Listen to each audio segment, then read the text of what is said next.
Mély est situé au nord-est de l'Ille-et-Vilaine, dans une région granitique. Dans le paysage, vous constaterez la présence de bosquets, d'arbres feuillus ou sapins.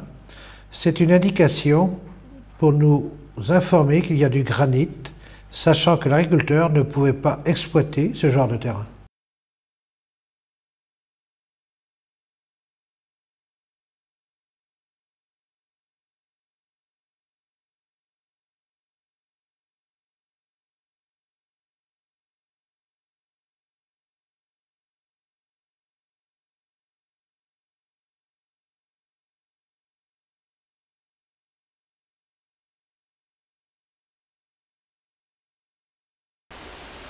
Ici, nous sommes devant une maison 16e siècle. Pourquoi 16e? Parce que nous avons une maçonnerie à grand appareillage, dont les pierres sont d'inégale hauteur. Ici, nous avons une porte plein cintre, moulurée, avec au-dessus une archivolte à retour. Comme on peut le voir, toutes les pierres de la porte sont d'inégale hauteur.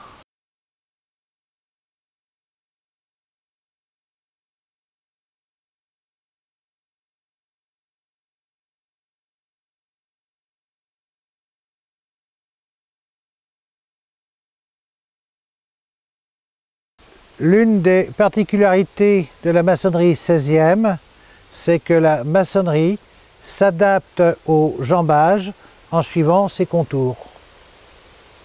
De part et d'autre des jambages, nous voyons des gonds nécessaires pour la fixation des grilles de protection.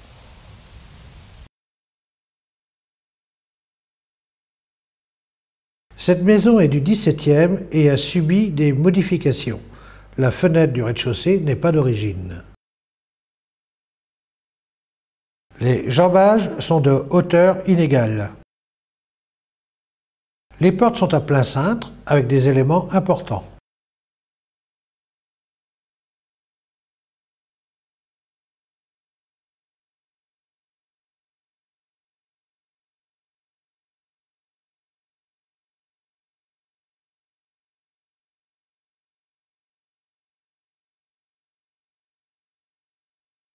Les chaînes d'angle sont moins importantes qu'au XVIe siècle et se rapprochent d'un pied, soit 33 cm environ.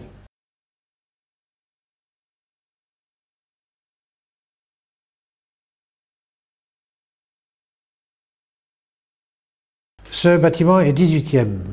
Les angles et les jambages ont une hauteur de 33 cm.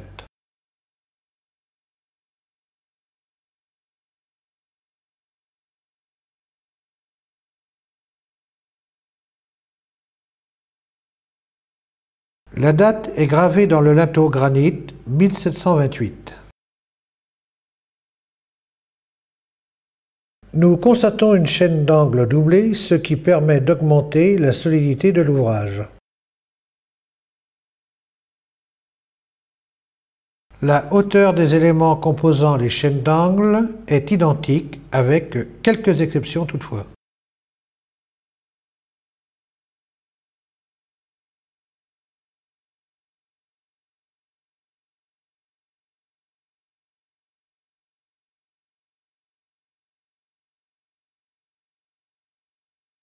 Les maçonneries sont alignées et correspondaient vraisemblablement à une journée de travail. Le calage des maçonneries se faisait avec des petits éléments de terre cuite ou d'ardoise.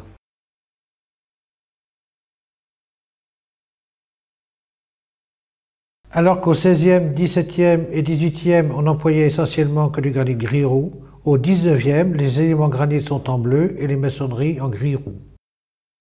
Les chaînes d'angle ont une hauteur de 33 cm et ont une longueur plus petite qu'au XVIIIe siècle. Le joint apparaît et a une épaisseur d'1 cm environ.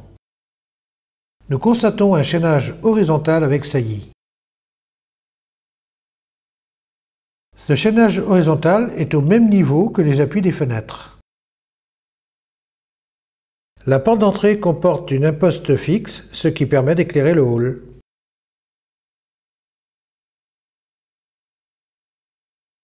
Les gonds des contrevents sont fixés dans les joints. Une seule lucarne présentant un débordement avec crochet pour permettre à l'aide d'une poulie de monter les charges lourdes et se situe entre les deux fenêtres. Le linteau est gravé avec le nom des propriétaires et la date de construction 1880. On retrouve ces initiales sur le contreventement du conduit de fumée exécuté en fer forgé.